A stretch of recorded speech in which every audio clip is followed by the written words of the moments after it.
നികുതി വെട്ടിപ്പുകളിൽ വൻകിട ബിൽഡർമാർക്ക് ആദായ നികുതി വകുപ്പ് വീണ്ടും നോട്ടീസ് നൽകും.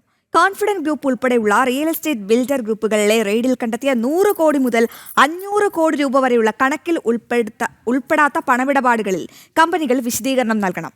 കോൺഫിഡന്റ് ഗ്രൂപ്പ് സ്ഥാപനങ്ങളിലെ റെയ്ഡിൽ പിടിച്ചെടുത്ത ഫയലുകളുടെ പരിശോധന പൂർത്തിയായി വരികയാണ്. നിരവധി റിയൽ എസ്റ്റേറ്റ് സ്ഥാപനങ്ങളിലും വൻകിട ബിൽഡർമാരെയും കേന്ദ്രീകരിച്ച് നടന്ന IT അന്വേഷണത്തിലാണ് കണക്കുകളിൽ കാണിക്കാത്ത കോടികൾ കൈകാര്യം ചെയ്തിരുന്നതായി വ്യക്തമായത്.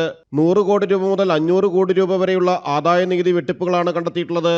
നികുതി വെട്ടിപ്പ് തെളിഞ്ഞാൽ തുകയുടെ 35% നികുതിയും വെട്ടിപ്പ് കണ്ടെത്തിയ കാലം മുതലുള്ള പലിശയും പിഴപ്പലിശയുമെല്ലാം ബിൽഡർമാർ അടയ്ക്കേണ്ടി വരും. ഏകദേശം കണക്കിൽപ്പെടാത്ത മറച്ചുവെച്ച തുകയോളം തന്നെ വരുമിത്. അന്വേഷണം പൂർത്തിയാക്കി ആദായ നീതി വകുപ്പ് സാമ്പത്തിക കുറ്റകൃത്യ കേസുകൾ പരിഗണിക്കുന്ന പ്രത്യേക കോടതിയിൽ റിപ്പോർട്ട് നൽകും.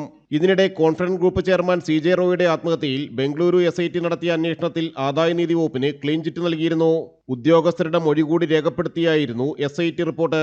മരണത്തിന് ആദായ നീതി വകുപ്പ് റെയ്ഡുമായി ബന്ധമില്ലെന്നും കണ്ടെത്തിയിരുന്നു. ആദായ നീതി വകുപ്പിൽ നിന്നും ഒരു സമ്മർദ്ദവും ഉണ്ടായിട്ടില്ലെന്ന് കോൺഫിഡന്റ് ഗ്രൂപ്പും അറിയിച്ചിട്ടുണ്ട്. ജനം, കൊച്ചി.